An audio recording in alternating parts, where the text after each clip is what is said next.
Rondale Moore is opting in. We got to talk about it after the bumper. Don't be cornering me. Hold up. Time. You got to help me with that corner shit. What's up, kinfolk? It's RJ Young. I am not on a step mill. Consider hitting the like and subscribe button because I upload a video every single day. So it's college football related, sports related.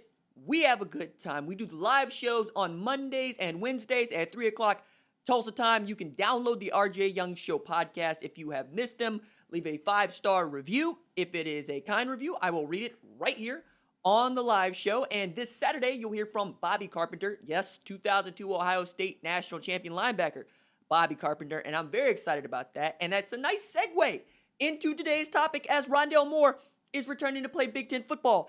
The Ohio State Slayer is returning to play Big Ten football. Rondale Moore, like others, had opted out of the 2020 season because there wasn't going to be no Big Ten season. And now that there is going to be a Big Ten season, Jeff Brom has talked him back into playing college football, making that $6 million that Purdue is paying him to not win Big Ten West titles.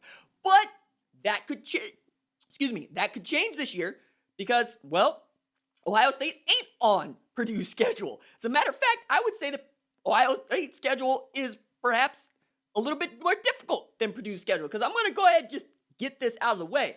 They got Iowa to open on October 24th. Then they got Illinois, who was barely bowl eligible and needed a miraculous win against Wisconsin to do it. Then they get Wisconsin, which might be the toughest game on their schedule, but they got a new tailback in Jalen Berger. We'll see what Jim Leonard's defense can do. They get Pat Fitzgerald, noted Luddite, noted the cell phones are ruining college football guy. And then they get Minnesota, which might be decent, depending on whether or not they get Rashad Bateman back. I don't think that they're gonna, because getting the waiver for him to play is gonna be difficult to do. Then they get Rutgers, which is everybody's win. Then they get a Nebraska that might or might not be good. I don't think that they're gonna be good, but you're welcome to prove me wrong, Nebraska. And then you get Indiana to finish out on December 12th. That looks like the kind of schedule that could be put together for Purdue to come out of the Big Ten West, right? Assuming that everybody gets to play all 8 of their games. And Rondale Moore basically single-handedly beat Ohio State by 29 in 2018 in a game where Dwayne Haskins threw for damn near 500 yards. It's 470, but you get my point because Rondale Moore had himself a day. Something like 12 catches for 170 yards. In that same game, KJ Hill had like 10 for like 106. So, yeah, really outstanding game for the wide receivers in this one. And David Blau, of all people, out there just dealing like 370 yards against the Ohio State Buckeyes. And it was really the last gasp of one Greg Schiano. Because once you took Ohio State off of Schiano difficulty, turns out they're a pretty damn good football team. And with Kerry Combs coming into his first year as the defensive play caller for Ohio State, I already could see Ohio State matching up against Purdue and that being fun. Also add to this, Rondale Moore is one of the highest rated recruits ever to commit and sign with Purdue. In fact, number 7, according to the top 247 and 247 Sports Composite. He's a 4-star wide receiver, but he was the number 1 player in the state of Kentucky coming out of Louisville Trinity in the 2018 class. All 5'9" of him, and he is an engine.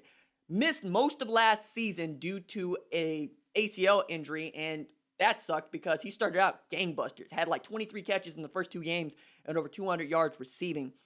If he can get back to that sort of player, he could vault into the first round of the NFL draft. And now we're looking at the Big Ten, which is returning some star power.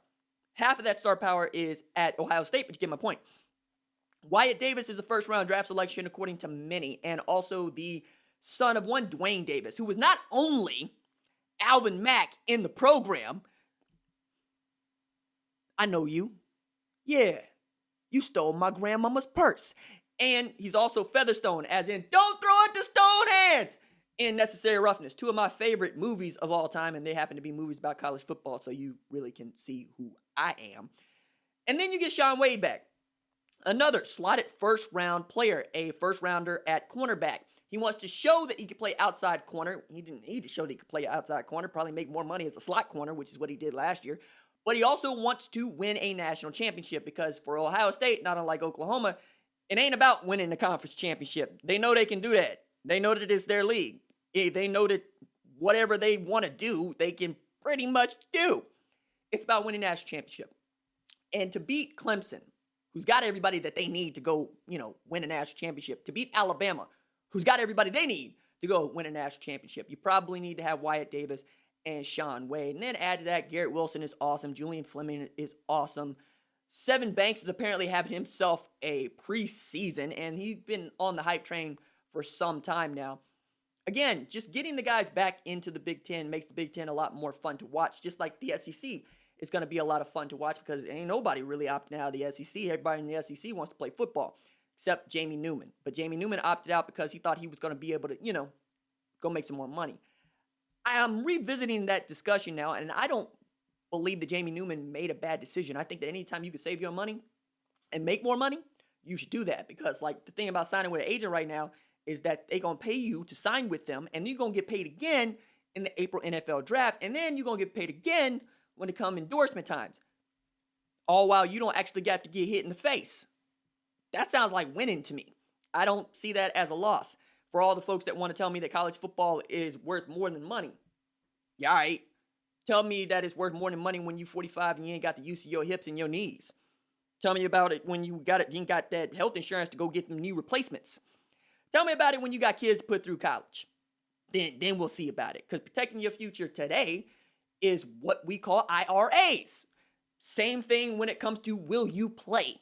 You get what I'm saying here? So on the one hand, yeah, I'm excited for the Rondale experience because I enjoy the Rondale experience. I enjoy watching great college football players play, but if they would have chosen to continue with their opt-outs, I would not have been that mad about it. I wouldn't have been mad about it at all. But knowing that Rondale Moore gets back to Purdue also makes Purdue worth watching in a year where, I didn't think that they were going to be worth watching. And now Jeff Braun might actually get to prove that he's worth the $6 million that Purdue is paying him. I still don't understand it, man. I get it. You're afraid to lose him to Louisville, but it's Louisville. If you want to go back there, then let him go. Big Ten versus ACC, and are you going to be able to do anything at Louisville that you can't do at Purdue? I don't think so. Especially knowing you're in the Big Ten West, that means you at least got a straight shot to the Big Ten championship. Ask Penn State how that goes. Ask Michigan how that goes. They would trade spots with Purdue in a minute because they know they'd be able to get there, and they don't have to play Ohio State when it matters. They don't have to play them every single year. Again, Ohio State Slayer. I think that's what I'm gonna dub him, Ohio State Slayer. We also get to have the Who's the Master conversation because I'm sure that there are Ohio State fans that have made it through this segment and just going, yo, man, yeah, I want Purdue. I want Purdue if for no other reason than I want to hear RJ shut up about Purdue beating us 49-20, getting run over by an actual train, getting railroaded by Rondale Moore and David Blau. Yikes. All right, that's it for me. Deuces.